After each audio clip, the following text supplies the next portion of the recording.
மகிழ்ச்சி, கொண்டாட்டம், புத்தாடை, பலவிதமான உணவுகள் இவையெல்லாம் கொண்டாட்டம் என்றாலே நினைவுக்கு வரும் விஷயங்கள்.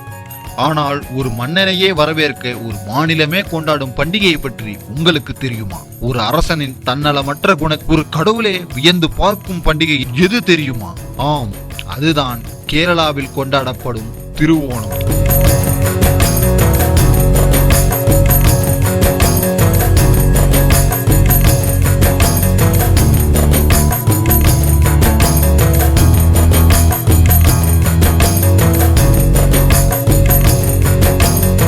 இந்த ஓணம் வெறும் 10 நாள் நடைபெறும் திருவிழா அல்ல. இது ஒரு பண்பாடு, ஒரு பாரம்பரியம், ஒரு அற்புதமான கதை. இந்த விழா ஒவ்வொரு ஆண்டும் ஆவணி மாதம் ஹஸ்த நட்சத்திரத்தில் தொடங்கி திருவோண நட்சத்திரம் வரை 10 நாட்கள் கொண்டாடப்படுகிறது. ஆனால் இந்த கொண்டாட்டத்தின் பின்னணியில் இருக்கும் ஆழமான வரலாறு பலருக்கு தெரியாது. அது ஒரு மன்னனின் கதை, ஒரு எலியின் கதை, ஒரு கடவுளின் கதை. வாருங்கள், அந்த அற்புதமான கதையை இப்பொழுது நாம் தெரிந்து கொள்வோம்.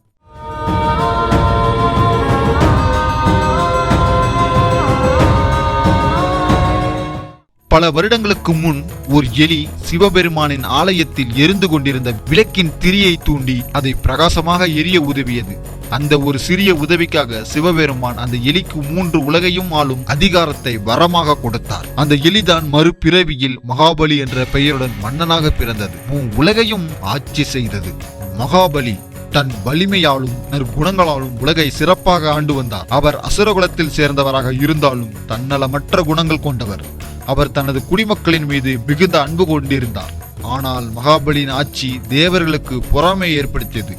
இதனால் அவர்கள் மகாபலியை அடக்கி தங்கள் வலிமையை கொண்டு வர திருமாலின் உதவியை நாடினர். திருமால் ஒரு சிறிய வாமன அவதாரம் எடுத்து மகாபலியின் அரண்மனைக்கு சென்றார்.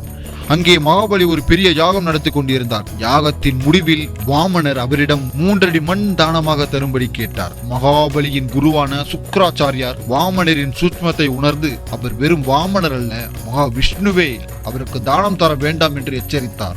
ஆனால் மகாபலி வந்தவர்கள் யாராக இருந்தாலும் தானம் தருவேன் என்று உறுதியளித்தார். வாமனர் தனது விஸ்வரூபத்தை எடுத்து முதல் அடியால் வானத்தையும் 2வது அடியால் பூமியையும் அளந்தார். 3வது அடி எங்கே இடம் என்று கேட்டார்.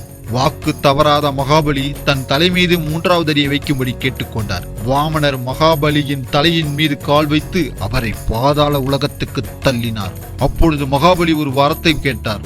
நான் ஆண்டு வந்த என் நாட்டை ஆண்டுக்கு ஒரு முறை வந்து பார்த்து என் மக்களை காண வேண்டும்.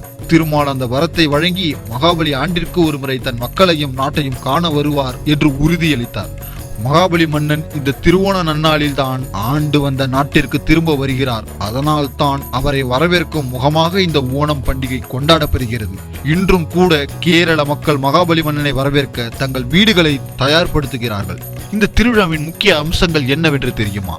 அத்தப்பூ கோலம். ஒவ்வொரு வீட்டின் வாசலிலும் பெண்கள் பல வண்ண மலர்களால் ஆன கோலங்களை வரைகின்றனர். இதை அத்தப்பூக்கள் கோலம் என்கிறார்கள். இந்த கோலத்தின் நடுவில் குத்து விளக்கை ஏற்றி அதனை சுற்றி பலவிதமான காய் கனிகள் வைத்து அலங்கரிக்கின்றார்கள். இந்த பண்டிகையின் மற்றொரு சிறப்பு பலவிதமான உணவுகள் அடங்கிய ஓணசாத்தியா. மக்கள் அனைவரும் புத்தாடை அணிந்து நண்பர்கள், உறவினர்கள் என விருந்தினர்களுடன் மகிழ்ச்சியாக பகிர்ந்து கொள்வார்கள். புலிக்களி. ஆண்கள் உடல் முழுவதும் புலி போன்ற தோற்றத்தில் வர்ணம் பூசி புலி வேட்டையாடுவது போல நடனம் ஆடுகிறார்கள். இது பார்வையாளர்களை பெரிதும் கவர்வதுடன் மனதிற்கும் உடலுக்கும் உரம் சேர்க்கிறது. ஓணம் பண்டிகையின் போது இளைஞர்கள் மற்றும் பெரியோர்களும் கயிறிழுத்தல், ஓண ஊஞ்சல், எரிபந்து போன்ற பல்வேறு பாரம்பரிய விளையாட்டுகளில் ஈடுபட்டு மகிழ்வார்கள். திருவோணம் வெறும் கொண்டாட்டம் மட்டுமல்ல, அது மனிதனின் தன்னலமற்ற குணத்தையும் கொடுத்த வாக்கை நிறைவேற்றும் பண்பையும் ஒரு மன்னனின் மக்கள் மீதான அன்பையும் உணர்த்தும் ஒரு தத்துவம். மகாபலியின் கதை நம்மிடம் உள்ள அகங்காரத்தையும் பொறாமையும் விட்டுவிட்டு அன்புடன் தன்னலமின்றி வாழ வேண்டும் என்ற பாடத்தை நமக்கு உணர்த்துகிறது. இந்த ஓணம் மகிழ்ச்சியையும் நல்லிணக்கத்தையும் பரப்புவதுடன் கேரளாவின் வளமான கலாச்சாரத்தையும் பாரம்பரியத்தையும் பறைசாற்றுகிறது.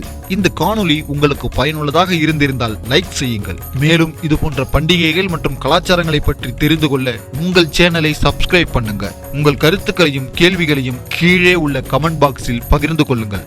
அடுத்த வாரம் வேறு ஒரு சுவாரஸ்யமான தலைப்புடன் உங்களை சந்திக்கிறேன். நன்றி, வணக்கம்.